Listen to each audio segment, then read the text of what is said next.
العربية أهم حاجة العربية. انت ممكن تخسر أي حاجة إلا العربية.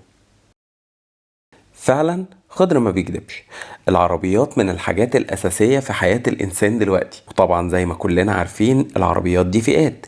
في الفئات الاقتصادية والاعتمادية والعائلية والفردية والرياضية، وفئات تانية كتير. بغض النظر عن أسعار العربيات وإمكانياتها المتفاوتة على مستوى العالم كله، ومع ذلك ساعات تلاقي عربيات عبارة عن مقلب متجسد في شكل عربية صغيرة بس جبارة. كتير هتلاقي عربيتين ما ينفعش اصلا يتحدوا بعض، ومع ذلك بنلاقيهم بيتحدوا بعض عادي جدا. بس يا ترى بقى الموضوع بيرجع للسواق ولا الامكانيات العربية ولا الاتنين؟ اهلا بيكو، ويلا بينا نتعرف على العتاولة وهم بيتحدوا بعض في السباق الاخير.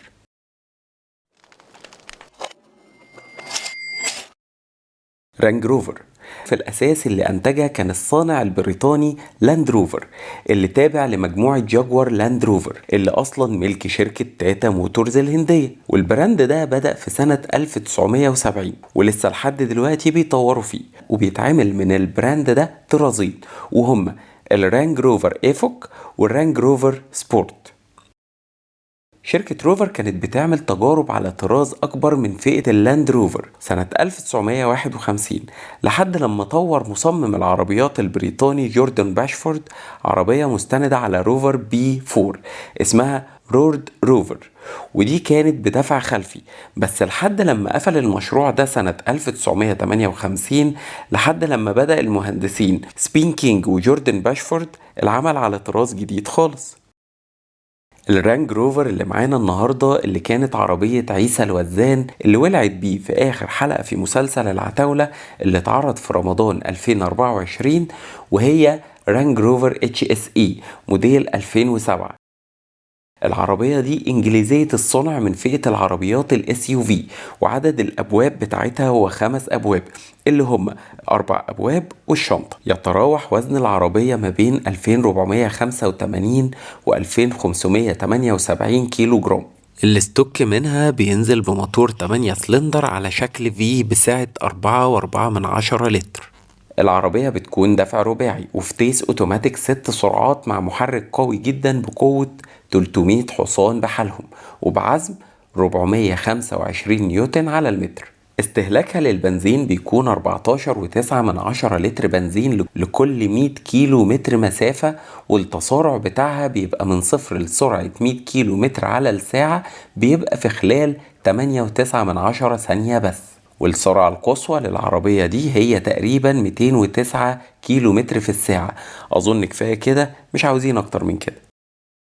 بالنسبة للمشاكل بتاعتها اللي قالوا عليها المستخدمين، زيها زي أي عربية طبيعي يكون فيها مشاكل، بس اللي مش عادي لما ما يكونش ليها حل أو حلها مكلف ماديا أو مشاكلها كتير. المشاكل الشائعة في العربية دي كانت مشاكل مختلفة في نظام الفرامل، زي إن تيل الفرامل بيتاكل بسرعة، ده غير الكاوتش اللي بيتاكل بدري بدري، ومش عارف بصراحة ده بيكون سببه ايه.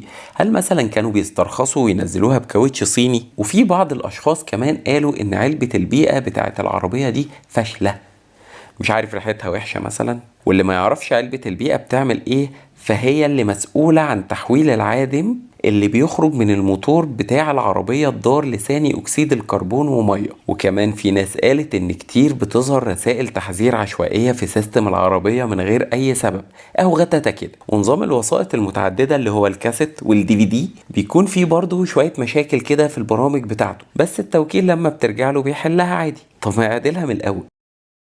بغض النظر عن ان موديل العربية قديم شوية، وبغض النظر عن مشاكل العربية برضو، بس من وجهة نظري هي عربية قوية جدا وجبارة ومواصفاتها فظيعة، مع ان موضوع الفرامل والكاوتش ده مهم برضو بس سهل يتغير وربنا بيسترها.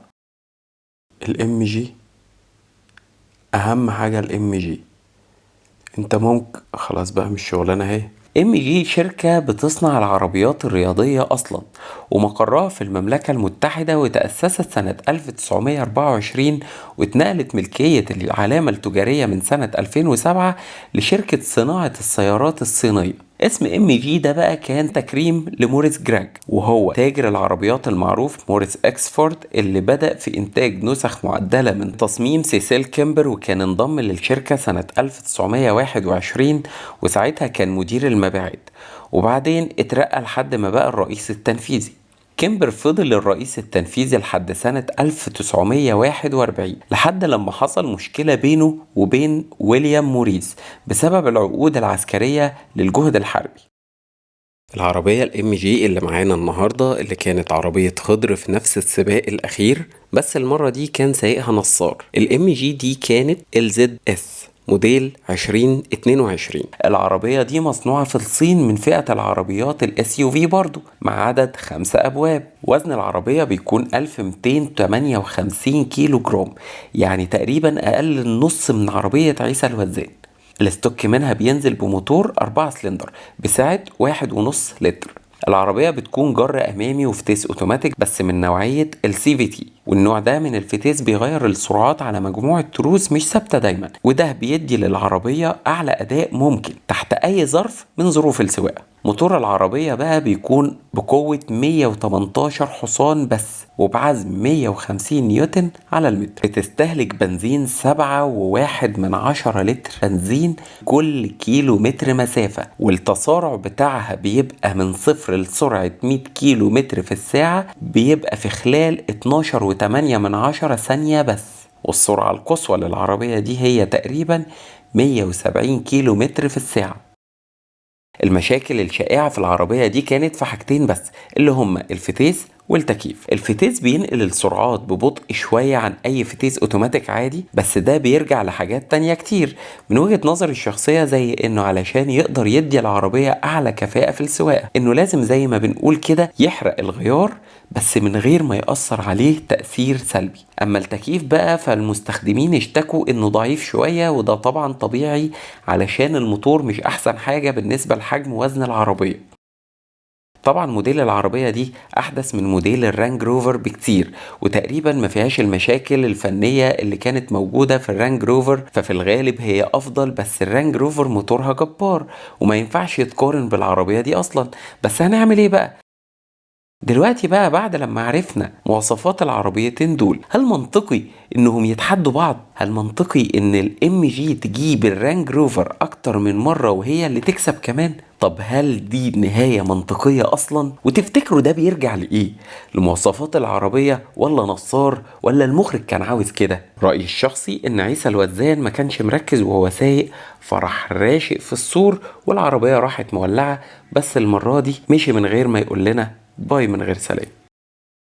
لو عاوز تقول رأيك في المقارنة دي أو عاوز تعرف أكتر عن العربيات دي أو أي معلومات تانية اكتب لنا في التعليقات. أهم حاجة ما تنساش تعمل لايك وسبسكرايب علشان يوصلك كل جديد، واستنونا في الحلقة الجاية، وباي وسلام.